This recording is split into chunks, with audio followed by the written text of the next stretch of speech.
ഈ ജാതകം ഒരാളുടെ ജീവിതത്തിൽ എല്ലാ കാര്യം എഴുതിയിട്ടുണ്ടാവും. ആ ഒരു കുഞ്ഞിൻ്റെ ജനിച്ച സമയത്ത് വെച്ച് അവരുടെ ജീവിതത്തിൽ എല്ലാ കാര്യം അതിനകത്ത് എഴുതിയിട്ടുണ്ടാവും. ഏറ്റവും കൂടുതൽ ജാതകം നമുക്ക് കല്യാണ സമയത്താണ്, അല്ലേ? പിന്നെ ജോലിക്കാര്യം നോക്കുമ്പോഴേക്കും നോക്കാറുണ്ട് ജാതകം. എൻ്റെ ജാതകത്തിൽ ഞാൻ ഗവൺമെൻറ് ജോലിക്കാരൊന്നും ഉണ്ടായിരുന്നു, പക്ഷെ എനിക്ക് ജോലിയൊന്നും കിട്ടിയില്ല, വേറെ കാര്യം. പക്ഷെ അതിനെ പറ്റിയവരെ വന്നായിരുന്നു, കാരണം ഒരു PSC ലിസ്റ്റ് വന്നിട്ടുണ്ടായിരുന്നു, പക്ഷെ അത് പോയി. ശ്രമിക്കാത്തതുകൊണ്ടായിരിക്കാം. അതുപോലെ ഞാനൊരു കല്യാണ സമയമായപ്പോൾ പെണ്ണ് കാണാൻ പോയി. ആദ്യം ജാതകം നോക്കാൻ പോയി കണ്ടത്, നാളെ നോക്കിയില്ല, പോയി കണ്ടു. പെണ്ണിനെ ഇഷ്ടപ്പെട്ടു.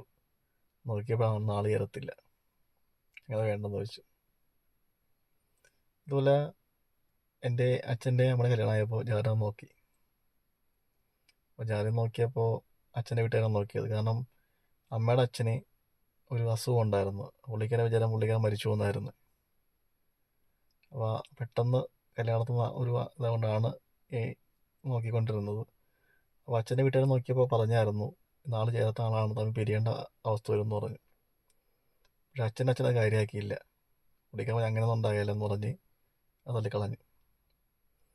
ശരിക്കും സംഭവിച്ചു. 1.5 വർഷം ഒരുമിച്ച് ചെയ്യാൻ പറ്റുള്ളൂ, തമ്മിൽ പിരിയേണ്ടി വന്നു.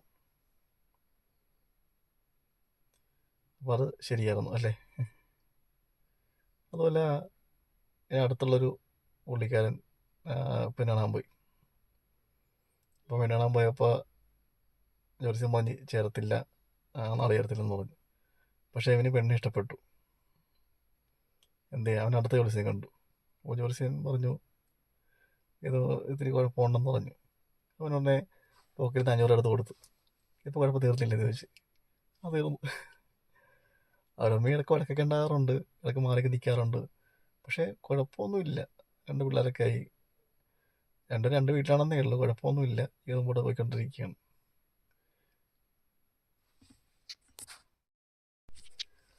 ഞാൻ ഒരിക്കലും കളിയാക്കി പറഞ്ഞതല്ല കേട്ടോ, സിനിമ ശൈലി പറഞ്ഞതേ ഉള്ളൂ. അപ്പോൾ പരിഹാരം ഉണ്ടെന്ന് പറഞ്ഞു. അങ്ങനെ പരിഹാരം ചെയ്തിട്ടായിരിക്കും അന്ന് കെട്ടിയെന്ന് തോന്നുന്നു അവനെ. അന്ന് വലിയ കുഴപ്പമില്ല, മുമ്പോട്ട് പോയിക്കൊണ്ടിരിക്കുന്നു.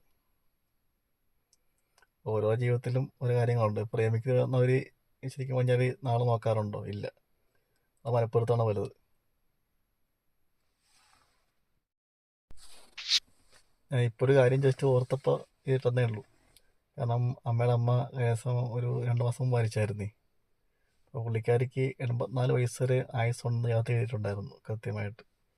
ശരിക്കും 84 വയസ്സായപ്പോഴാണ് പുള്ളിക്കാരി മരിച്ചത്. അപ്പോൾ ഇന്നത്തെ കാലത്ത് കമ്പ്യൂട്ടറും കാര്യങ്ങളൊക്കെ ഉണ്ട്, കാണാൻ നോക്കിയിട്ട് പറയുന്നുണ്ട്. ഈ പണ്ട് എങ്ങനെ ഇതൊക്കെ നോക്കിയിരുന്ന് കണ്ടുപിടിച്ചു എന്ന് എനിക്ക് ഇപ്പോഴും മനസ്സിലാകുന്നില്ല. കാരണം അപ്പോൾ ഇതിലൊക്കെ കുറേ സത്യങ്ങളുണ്ട്, അല്ലേ? കാരണം 84 വയസ്സ് ബാക്കിലോട്ട് പോകുമ്പോൾ അന്നത്തെ കാലത്ത് കമ്പ്യൂട്ടറൊന്നും അങ്ങനെ ഇതായിട്ടുണ്ടായില്ല.